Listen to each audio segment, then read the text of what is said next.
जिस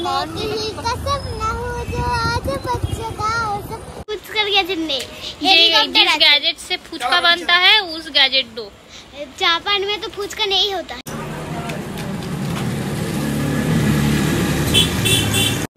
good morning everyone, welcome back to my channel. আমি পপি চলে এসেছি একটা নতুন রিফ্রেশিং ভিডিও নিয়ে। তোমরা সবাই কেমন আছো? আশা করছি তোমরা সবাই খুব ভালো আছো, আর তোমাদের ভালোবাসায় আমিও কিন্তু ভীষণই ভালো রয়েছি। তো আজকে হচ্ছে সানডে, ছুটির দিন, বাট আমাদের তো সানডে ছুটি থাকে না, তো সেক্ষেত্রে আমাদের দুজনেরই আজকে অফিস বেরোনোর আছে। তো আজকে সকালে চটপট উঠে আগে ব্রেকফাস্টটা বানিয়ে নিয়েছি ওর, দেন আমি লাঞ্চের জন্য প্রিপারেশনটাও করে নিয়েছি। ওকে আজকে ব্রেকফাস্টে দিচ্ছি হচ্ছে রুটি, ডিম পোচ আর তার সাথে কলা, আর একটু আটা বেঁচে গেছিলো তাই আমি ওর জন্যই একটা ছোট্ট রুটি বানিয়েছিলাম ওকে, তাই দেখাচ্ছিলাম যে দেখ আমি তোর জন্য এটা স্পেশালি বানিয়েছি। তো যাই হোক, এখানে ওকে রুটি, ডিম পোচ আর কলাটা দিয়ে আমি ব্রেকফাস্টটা দিয়ে দিলাম। এবারে ঝটপট আমি ওকে খাবারটা দিয়ে চলে যাব হচ্ছে আমার লাঞ্চটা প্যাক করার জন্য, দেখবো কতটা কি হয়ে গেছে। তো যাই হোক, আমি আজকে করছিলাম হচ্ছে ডিমের পোচ করে সেটার তরকারি। রোজ রোজ তো সেদ্ধ ডিম সেরকমভাবে ঝোল খেতে ভালো লাগে না, তো সেই জন্য এখানে আমি ওর ডিম পোচ করে তরকারিটা করছিলাম। আর খেতে খেতে ও এখানে দেখছিল হচ্ছে রিলস। আমি ওকে বলছিলাম যে সারাদিন ধরে শুধু মেয়েদের রিলসই দেখে যা, তো ও বলছিল যে স্ক্রোল করতে করতে চলে আসছে, তো আমি কি করতে পারি। তো যাই হোক, এখানে কথা বলতে বলতে ওকে ব্রেকফাস্ট দিতে দিতে আমার কিন্তু এগ পোচের যে কারিটা আছে সেটাও রেডি হয়ে গেল। তো এবারে ঝটপট ওকে লাঞ্চটা প্যাক করে দিয়ে দেন আমি আমার কাজগুলো সেরে। তো এই জাস্ট বেরিয়ে গেল অফিসের জন্য, আর বাবার ব্রেকফাস্ট আমি বানিয়ে নিয়েছি। আমার জন্য তো একসাথেই তরকারি বানিয়ে নিয়েছিলাম, আর বাদ বাকি রইল হচ্ছে ভাত, সেটা বসিয়ে দিয়ে আমি এলাম। আর হচ্ছে হ্যাঁ, এবারে ঝটপট করে আগে কাজগুলো কমপ্লিট করবো, দেন আমি অফিসের জন্য রেডি হব। তো আমাকে এরকম বিধ্বস্তই লাগে যখন আমি রান্নাঘর থেকে বেরোই আর কি, অ্যাকচুয়ালি প্রচণ্ড গরম। তো যাই হোক, এবারে ঝটপট করে আগে বিছানাটা গোছানোর আছে, বাইরের কিছু কাজ আছে, প্লাস ঘরগুলো মুছতে হবে। তো আমি করে নিয়ে দেন তোমাদের সাথে দেখা হচ্ছে। আর আমি একেবারে স্নান টান করে ফ্রেশ হয়ে রেডি হয়ে দেন বেরোনোর আগে তোমাদের সাথে আবার দেখা করছি। Hi everyone, good evening to all.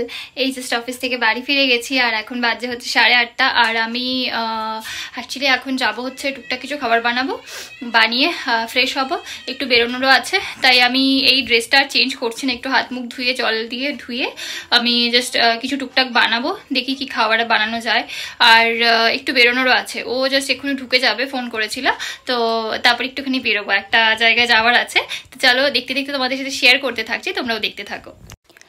এখানে বসিয়ে দিয়েছি হচ্ছে প্রেসার কুকারে সেদ্ধ আলু, মানে আলু সেদ্ধ করতে। আর এখানে চাটা বানিয়ে নিলাম ঝপঝপ।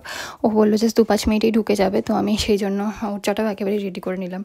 আর এখানটায় আমি কড়াইতে ফার্স্ট একটু জিরে, একটু ক্যাপসিকাম, তারপর একটু লঙ্কা কুচি এইসব দিয়ে অ্যাকচুয়ালি যে সেদ্ধ আলুটা বানিয়েছি ওটাকে জাস্ট এর মধ্যে একটু হালকা কষে নেব, কারণ আমি ভেবেছি একটা ওই মিনি সমোসার কাইন্ড অফ একটা চটপাটা কিছু বানাবো যেটা চায়ের সাথে খাওয়া যায়। তো এখানটায় দেখো মশলাটা ভাজা হয়ে এলে আমি ওই আলুটা দিয়ে বেসিক যেই ঘরে মশলাগুলো থাকে সেগুলোই অ্যাড করেছি।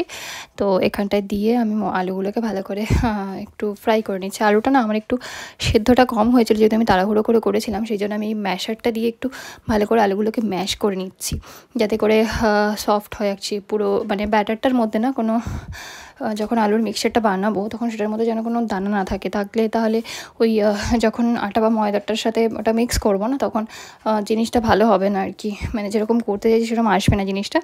তো এখানটায় আমি ফ্রাই হয়ে যেতে দেখো লাস্টে দিয়ে দিলাম একদম ধনেপাতা, দিয়ে জাস্ট নামিয়ে নেবো। এবারে এই পুরটাকেই জাস্ট ঠান্ডা করতে দেবো। ঠান্ডা করে তারপরে একটা ময়দাটা, আটাটা সকালের মাখা ছিল, একটু আটা ময়দা মিশিয়ে ওটাকেই জাস্ট একটা রুটি মতো বেলে আমি জিনিসটা কোনোরকমভাবে করছি। দেখো এবার আলুটাকে পুরো ছড়িয়ে দিয়েছি এর ওপরটা। এবার এটার ওপরে আমি আবার আরেকটা সেম সাইজের রুটি করে নিয়েছিলাম, সেই রুটিটাকে এর ওপর দিয়ে দেবো চাপা দিয়ে, এটাকে ভালো করে চারদিক থেকে কেটে নেব। কেটে জাস্ট যেরকম শেপ দিতে চাও আর কি তোমরা, সেরকম শেপের অ্যাকর্ডিংলি আর কি বানিয়ে নেবে। তো আমি দেখেছিলাম ওখানে অন্যরকম একটা, বাট এটা হয়ে গেছে অন্যরকম। তার কারণ হচ্ছে এখানে যেই কাটাগুলো আছে সেইগুলো হচ্ছে আমি ছোটো ছোটো সাইজে কেটে ফেলেছিলাম, সেই জন্য জিনিসগুলো এরকম দাঁড়িয়েছে। আদারওয়াইজ এটা 4টা সাইড থেকেই ফোল্ড করা যেত। তো যাই হোক, যাই হয়েছে সেটাকেই আমি জাস্ট এরকমভাবে একটা অল্প অল্প করে দিয়ে অ্যাকচুয়ালি ভেজে নিচ্ছিলাম। জিনিসটা কিন্তু খেতে বেশ ক্রাঞ্চি হয়েছিল, মনে হচ্ছে ময়দা দিয়ে করলে, মানে পুরোপুরি যদি ময়দা দিয়ে করা হতো সেক্ষেত্রে আরও ক্রাঞ্চি হতো। এটা খুব সুন্দর মুচমুচে হয়েছিল খেতে, তবে এটা অবশ্যই গরম গরম খেতে হবে, ঠান্ডা হয়ে গেলে কিন্তু একদমই ভালো লাগবে। আর যেহেতু আমার একটু তাড়াহুড়োও ছিল তাই আমি ঝটপট জাস্ট বানিয়েছি। এটা হয়তো একটু ওভার ফ্রাইও হয়ে গেছে, আর একটু কম ফ্রাই করলে, মানে একটু ধিমে আঁচে দিয়ে করলে আই থিঙ্ক ভালো হতো। বাট আমি যেহেতু খুব তাড়াহুড়োই করেছি, কারণ আমার এখন অলরেডি বেরোনোরও আছে। বলো তুমি क्या हो? डोरेमोन। तुम छोटू हो, मैं डोरेमोन। मैं नोबिता हूँ। हम लोग अभी जा रहे हैं फुचका खाने। तुम गैजेट चाहो? गैजेट दे दो, मुझे फुचका खाना है, फुचका खाने का गैजेट दे दो। हाँ, फुचका गैजेट नहीं, जिस हेलीकॉप्टर आता है। गैजेट से फुचका बनता है उस गैजेट दो। जापान में तो फुचका नहीं होता है। जापान में गोलगप्पा होता है, गोलगप्पा। गोलगप्पा नहीं होता है। আমি চালাবো না, তুমি চালাও। চলো हम लोग जाता है ফুচকা खाने। বাই। चलो।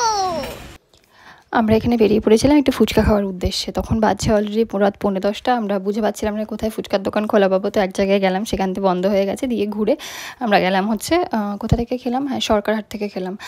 তো যাই হোক, উনিও ভালোই বানায়। আগে যখন বাড়িতে থাকতাম তখন ওনার থেকে মাঝে মাঝেই খেতাম। তো যাই হোক, ভালোই বেশ লাগলো খেতে। আর হ্যাঁ, ওকে অফিস থেকে ফেরার পথেই বলে রেখেছিলাম যে আজকে আমাকে ফুচকা খাওয়াতে নিয়ে যেতেই হবে। তো বললো ঠিক আছে, তুই যা, বাড়ি গিয়ে রেডি হয়ে থাক, আমি গিয়ে একটু ফ্রেশ হয়ে তারপর বেরিয়ে যাবো। তো এখানে আমরা চলে গেছিলাম ফুচকা খেতে। আর যেহেতু আজকে বর্ষাও এসেছিলো তো ওকেও নিয়ে নিয়েছিলাম। ও সাথে থাকলে বেশ ভালো লাগে। অ্যাকচুয়ালি বাচ্চারা থাকলে সারাক্ষণ মাইন্ডটা হাসি খুশি থাকে, ওরা সবসময় মজা করতে ভালোবাসে, তো সেই জন্য ভালো লাগে। আর আমি নিয়ে নিয়েছিলাম হচ্ছে একটা দই ফুচকা, মানে 1 প্লেট দই ফুচকা। আর তার সাথে সাথে ওরা খাচ্ছিল হচ্ছে টক জল দিয়ে ফুচকা। তো আমি ওদের থেকে জাস্ট ওই 2-3টে মতো খেয়েছিলাম আর কি। আমাদের ফুচকা খাওয়া এখানে হয়ে গেছে ডান। আর এই দেখো, এই দোকানটায় আমরা এসেছিলাম হচ্ছে ফুচকা খেতে। এটা হচ্ছে সরকারহাটের ঠিক মুখটায়, মানে সরকারহাটের ঠিক মুখ নয়, বাজারটা যেখানে আছে সেখানটায়। তো এই ফুচকা কাকুটার থেকে আমরা ফুচকা খেয়েছিলাম। আর ফুচকা খাওয়া আমাদের হয়ে গেছে ডান।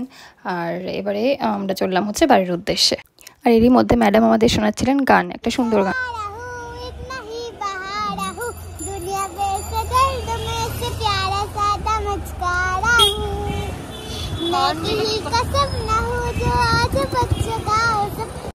আর বাড়ি ফেরার পথে এই কালী মন্দিরটা পড়ে হচ্ছে ঘোষপাড়া। এখানে খুব সুন্দর সবসময় পুজো আর্চা হয়। আমাদের সেরকমভাবে খুব একটা যাওয়া হয় না। আমি নিজে প্রথম আজকে এই মন্দিরটার ভেতরে ঢুকলাম। আর ভাবলাম যে ঠিক আছে, যখন যাচ্ছি আর হাতে একটু সময় আছে তো মাকে একটু প্রণাম করে নিই। তো সেই জন্যই ঢুকে গেছিলাম। আর এটা সুন্দর, এত চারদিকটায় একটু গাছপালা লাগানো আছে, বেশ সুন্দর, শান্ত স্নিগ্ধ। তো আমি গেছিলাম। আর এখানে দেখো, মন্দির অলরেডি বন্ধ হওয়ার সময় হয়ে এসেছিলো। ওই যিনি দিদি ছিলেন আর কি, উনি এখানে সব বাসনপত্রগুলো পরিষ্কার করছিলেন। তো আমি জাস্ট ঢুকলাম, ঢুকে মাকে একটু প্রণাম করলাম, করে এবারে আমি জাস্ট শর্ট করে বেরিয়ে যাব। এখানে এত সুন্দর, মায়ের মুখটা এত মিষ্টি। দেখো, তোমাদেরও দেখিয়ে দিলাম একটু জুম করে। আমি যেহেতু অতটাও ভেতরে যেতে পারিনি, কারণ আমি ওরকমভাবে অফিস থেকে এসে গেছি, তো তাই আমি মন্দিরের ভেতরে ঢোকাটা প্রেফারও করলাম না। বাইরে থেকেই জাস্ট একটু মাকে প্রণাম করে চলে আসলাম। এই দেখো, চারদিকটায় কত সুন্দর গাছপালা। আর ওই যে দূরে ওরা ওয়েট করছে আমার জন্য। আমি একাই ঢুকেছিলাম ভেতরে যদিও। তো এবারে ঝটপট বাড়ি যাব, বাড়ি গিয়ে খাবার দাবার বানাবো, সব কিছু রেডি করব। তারপর সব কিছু রেডি হয়ে গেলে দেন তোমাদের সাথে আবার দেখা হচ্ছে। তো এখানে আমাদের সমস্ত খাওয়া দাওয়া, কাজ বাজ সমস্ত হয়ে গেছে কমপ্লিট, সমস্ত কিছু গুছিয়ে নিয়েছি। আর আমি যেহেতু ভীষণ গরম, সেই জন্য ঝটপট একটু করিস না,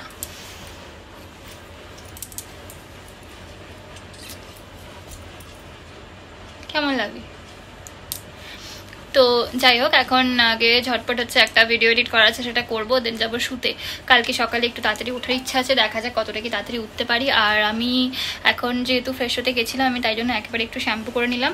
তার কারণ হচ্ছে সকালে একদমই সময় পাই না, যেহেতু তাড়াহুড়ো করে যাওয়ার থাকে। তো যাই হোক, তোমরা অবশ্যই কমেন্ট করে জানিও আজকের ব্লগটা তোমাদের কেমন লাগলো। আর হ্যাঁ, ভালো লাগলে অবশ্যই ভিডিওটা লাইক করে দিও। আর কমেন্ট,